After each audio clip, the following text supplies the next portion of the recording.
Thanksgiving Day is a national holiday in the United States, and Thanksgiving 2021 occurs on Thursday, November 25th. In 1621, the Plymouth colonists and the Wampanoag shared an autumn harvest feast that is acknowledged today as one of the first Thanksgiving celebrations in the colonies.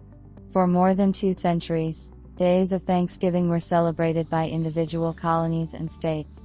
It wasn't until 1863, in the midst of the Civil War, that President Abraham Lincoln proclaimed a national Thanksgiving Day to be held each November. In September 1620, a small ship called the Mayflower left Plymouth, England, carrying 102 passengers, an assortment of religious separatists seeking a new home, where they could freely practice their faith, and other individuals lured by the promise of prosperity and land ownership in the New World. After a treacherous and uncomfortable crossing that lasted 66 days, they dropped anchor near the tip of Cape Cod, far north of their intended destination at the mouth of the Hudson River. 1 month later, the Mayflower crossed Massachusetts Bay, where the Pilgrims, as they are now commonly known, began the work of establishing a village at Plymouth. Throughout that first brutal winter, most of the colonists remained on board the ship, where they suffered from exposure, scurvy and outbreaks of contagious disease. Only half of the Mayflower's original passengers and crew lived to see their first New England spring. In March, the remaining settlers moved ashore, where they received an astonishing visit from a member of the Abenaki tribe, who greeted them in English. Several days later, he returned with another Native American, Skonto, a member of the Patuxet tribe, who had been kidnapped by an English sea captain and sold into slavery before escaping to London and returning to his homeland on an exploratory expedition. Skonto taught the Pilgrims, weakened by malnutrition and illness, how to cultivate corn, extract sap from maple trees, catch fish in the rivers, and avoid poisonous plants. He also helped the settlers forge an alliance with the Wampanoag, a local tribe, which would endure for more than 50 years, and tragically remains one of the sole examples of harmony between European colonists and Native Americans. In November 1621, after the Pilgrims' first corn harvest proved successful, Governor William Bradford organized a celebratory feast, and invited a group of the fledgling colony's Native American allies, including the Wampanoag chief Massasoit, now remembered as Americans' first Thanksgiving. Although the Pilgrims themselves may not have used the term at the time, the festival lasted for 3 days. While no record exists of the first Thanksgiving's exact menu, much of what we know about what happened at the first Thanksgiving comes from Pilgrim chronicler Edward Winslow, who wrote, "Our harvest being gotten in, our governor sent 4 men on fowling, that so we might after a special manner rejoice together.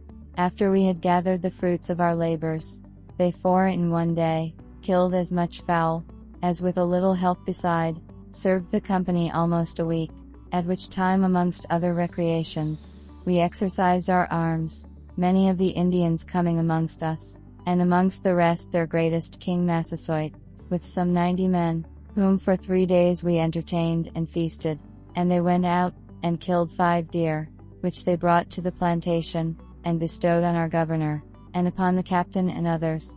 And although it be not always so plentiful, as it was at this time with us, yet by the goodness of God, we are so far from want, that we often wish you partakers of our plenty." Historians have suggested that many of the dishes were likely prepared using traditional Native American spices and cooking methods.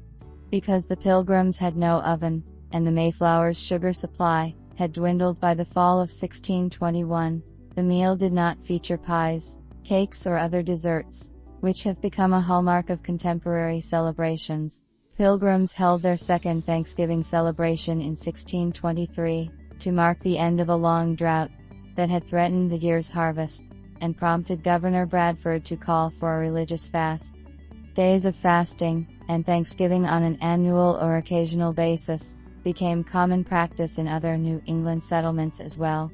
During the American Revolution, the Continental Congress designated 1 or more days of Thanksgiving a year, and in 1789 George Washington issued the first Thanksgiving proclamation by the national government of the United States.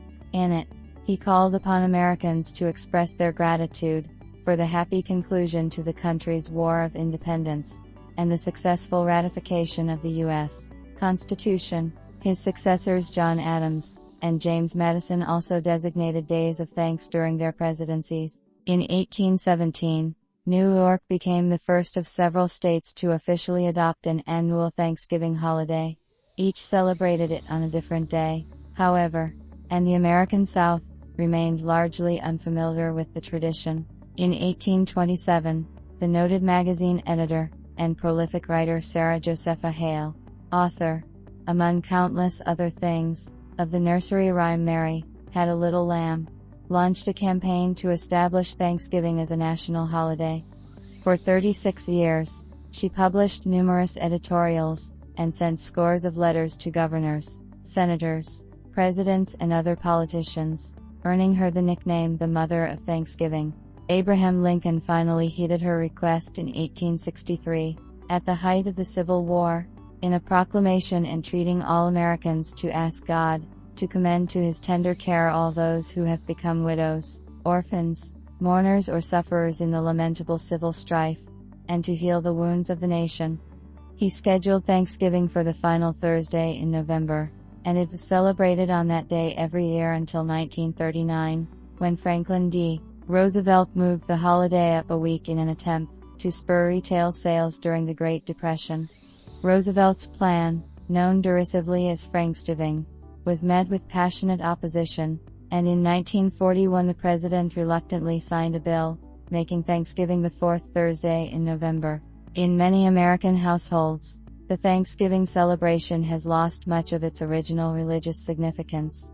Instead, it now centers on cooking and sharing a bountiful meal with family and friends. Turkey, a Thanksgiving staple so ubiquitous, it has become all but synonymous with the holiday, may or may not have been on offer when the Pilgrims hosted the inaugural feast in 1621. Today, however, nearly 90% of Americans eat the bird, whether roasted, baked or deep-fried, on Thanksgiving, according to the National Turkey Federation. Other traditional foods include stuffing, mashed potatoes, cranberry sauce and pumpkin pie. Volunteering is a common Thanksgiving Day activity, and communities often hold food drives and host free dinners for the less fortunate. Parades have also become an integral part of the holiday in cities and towns across the United States. Presented by Macy's department store since 1924, New York City's Thanksgiving Day Parade is the largest and most famous, attracting some 2 to 3 million spectators along its 2.5-mile route, and drawing an enormous television audience. It typically features marching bands, performers, elaborate floats conveying various celebrities, and giant balloons shaped like cartoon characters. Beginning in the mid-20th century, and perhaps even earlier, the President of the United States has pardoned 1 or 2 Thanksgiving turkeys each year, sparing the birds from slaughter, and sending them to a farm for retirement. A number of U.S. governors also perform the annual turkey pardoning ritual. For some scholars, the jury is still out on whether the feast at Plymouth really constituted the first Thanksgiving in the United States. Indeed, historians have recorded other ceremonies of thanks among European settlers in North America that predate the Pilgrims' celebration. In 1565, for instance, the Spanish explorer Pedro Méndez de Avil invited members of the local Timucua tribe to a dinner in St. Augustine, Florida, after holding a mass to thank God for his crew's safe arrival. On December 4, 1619, when 38 British settlers reached a site known as Berkeley Hundred on the banks of Virginia's James River, they read a proclamation designating the date as a day of thanksgiving to Almighty God. Some Native Americans, and many others, take issue with how the Thanksgiving story is presented to the American public, and especially to school children. In their view, the traditional narrative paints a deceptively sunny portrait of relations between the Pilgrims and the Wampanoag people, masking the long and bloody history of conflict between Native Americans and European settlers that resulted in the deaths of tens of thousands. Since 1970, Protesters have gathered on the day, designated as Thanksgiving at the top of Coles Hill, which overlooks Plymouth Rock, to commemorate a national day of mourning. Similar events are held in other parts of the country, although the American concept of Thanksgiving developed in the colonies of New England. Its roots can be traced back to the other side of the Atlantic. Both the separatists, who came over on the Mayflower, and the Puritans, who arrived soon after, brought with them a tradition of providential holidays, days of fasting during difficult or pivotal moments, and days of feasting and celebration to thank God in times of plenty, as an annual celebration of the harvest and its bounty. Moreover, Thanksgiving falls under a category of festivals that spans cultures, continents, and millennia. In ancient times, the Egyptians, Greeks, and Romans feasted and paid tribute to their gods after the fall harvest. Thanksgiving also bears a resemblance to the ancient Jewish harvest festival of Sukkot. Finally, historians have noted that Native Americans had a rich tradition of commemorating the fall harvest with feasting and merrymaking long before Europeans set foot on America's shores.